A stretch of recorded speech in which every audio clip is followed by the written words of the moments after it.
Well, hello everybody, and welcome to my show. My name is Jason DaCosta, and this is Consistent Preterism. Thank you for joining me today. Well, actually, tonight I'm cruising for a bruising, and I'm just ready to do another episode in this 100 Reasons Why the New Testament Was Only About the Salvation of Israel. And just to preface the passage or the point by saying that these are just brief reasons, brief passage explanations that really show IO very well from the New Testament. And they come at you in no particular order. They come at you just in the order that they bounce into my brain, quite frankly. And there's really no rhyme or reason as to why or when or, what I'm teaching. I'm just pulling 100 reasons out of the old dome piece and tossing it your way. And the goal is to create a playlist of the 100 reasons. You can do that on YouTube. I have a playlist tab on my channel. So if you ever wanted to find these, you could just hit the playlist tab and then go to the 100 Reasons series, and you would be able to find them in order. And they'll just be very ironclad, strong points that the New Testament provides us, or insights or passages, whatever you want to call them, as to who this is actually about. And so we're on number 3, and the first two we did were on 1 Corinthians 12 and 1 Corinthians 10, showing that these Israelites whose fathers had been, wandered through the Red Sea and baptized into Moses, these Israelites were led away, and they were led away, carried away to dumb idols, however they were led, said Paul. So we showed that Paul is writing to the descendants of Israel living in Corinth. These are called the elect, or the lost sheep, or the chosen ones. These are the ones who were called out from that specific region. Okay? And so we're going to be looking today at James chapter 1, verse 1. You all are already rolling your eyes. If you've been here for a while, you already know. And you already know where I'm taking this. But if you're new to the channel, which there are a lot of people who are new to the channel, this one is a very good one. It's a very clear one. It shows a lot of things. But it's James chapter 1, verse 1. James writes, I'm not actually reading it. I'm just kind of going off the top of my dome piece. But you all know it. It says, James, to the 12 tribes scattered abroad, greetings, my brethren. All right, so we got James writing to the 12 tribes scattered abroad. Now, that's pretty important because, number one, it shows that he wasn't just writing to Jews. Okay, he wasn't just writing to Jews. So when people say, Israel only isn't true, God saved more than the Jews. Well, yeah, that's correct. He did save more than the Jews. He saved the Jews and the Gentiles, but not outside, not beyond, not, further than the confines of the story of Israel. In other words, not outside of Israel.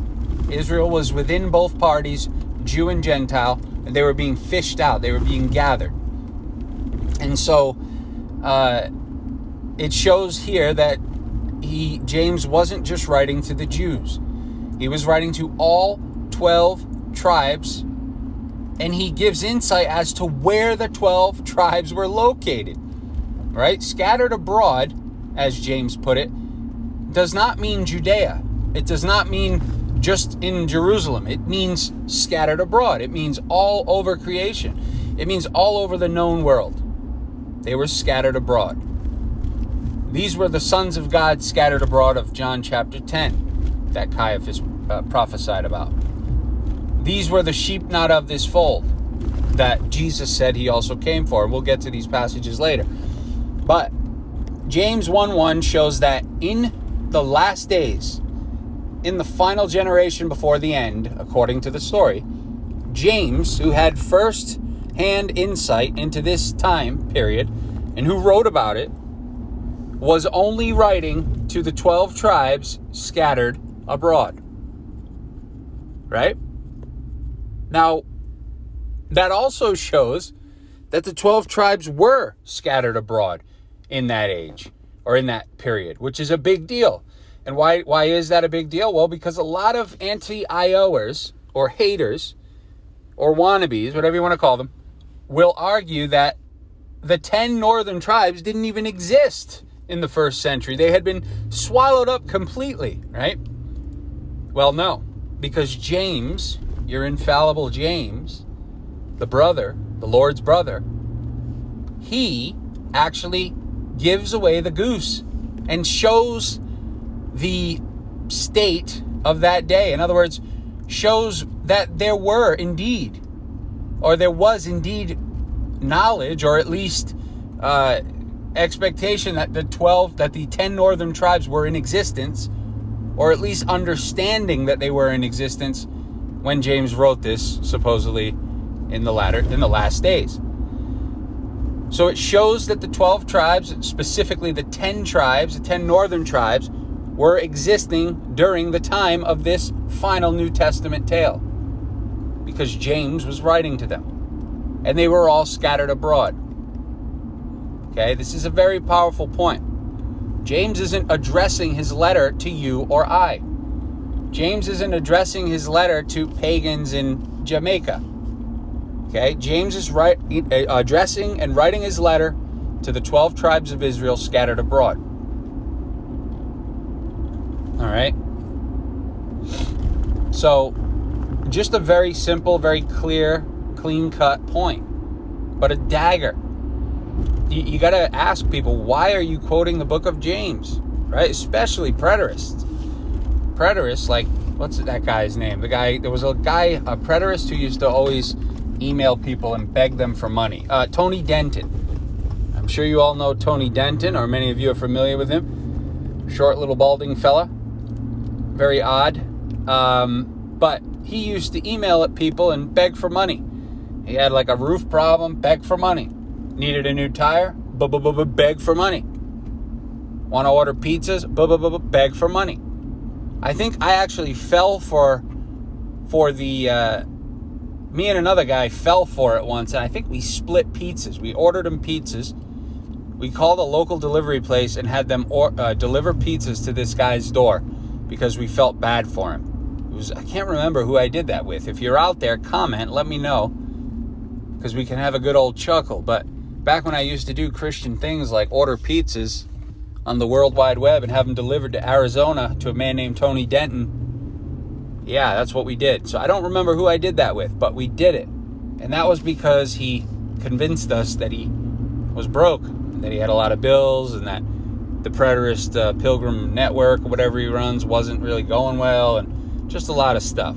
I mean, overall, he seemed like a fairly decent human, but I just found that kind of interesting. It always, any email or any kind of advertisement or anything usually included a bit of poverty cry. And so I do recall that. But this fella actually wrote a book on James for the full preterist community. He wrote a book about James. Now, I haven't read it, but I can tell you in a nutshell what it's all about. And it doesn't involve you and me, because it was written to the 12 tribes of Israel scattered abroad. And I can't say that enough. Why are we inserting ourselves into something that was written to the 12 tribes of Israel scattered abroad? Are you one of the 12 tribes of Israel scattered abroad? I don't think so. Nor do I believe that I am. Right?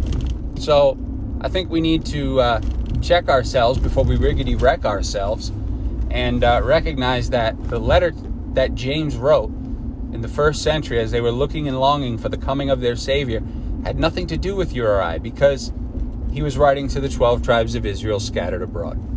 Folks, I hope you enjoyed it. If you did, give it a like, a rooski, press the thumbs up button. Don't forget to comment, and when you comment, it helps. Even if you just want to say hi, I'd love to hear from you. And we'll catch you all on that flippity-floppity side. Take care, everybody. Bye-bye.